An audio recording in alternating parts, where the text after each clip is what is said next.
master বাবু প্রশ্ন কবিগুরু রবীন্দ্রনাথ ঠাকুর মা গো আমায় ছুটি দিলে বল সকাল থেকে এখন আমি তোমার ঘরে বসে পড়বো শুধু পড়া পড়া খেলা তুমি বলছো এখন তবে দুপুর না হয় যেন সত্যি হলো তা একদিনও কি দুপুর বেলা হলে বিকেল হলো মনে করছে না আমি তবে ভাবতে পারি ছুটি ডুবে গেছে আমাদের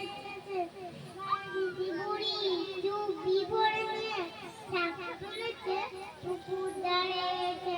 আধার হলো মারার গাছের তলা কালি হয়ে এলো দিঘি জল হাটের থেকে মাঠের থেকে এলো নাচির দল মনে কর না উল্লু ছাড়া মনে কর না মনে কর না সন্ধে হলো রাতের বেলা দুপুর যদি হয় দুপুর বেলা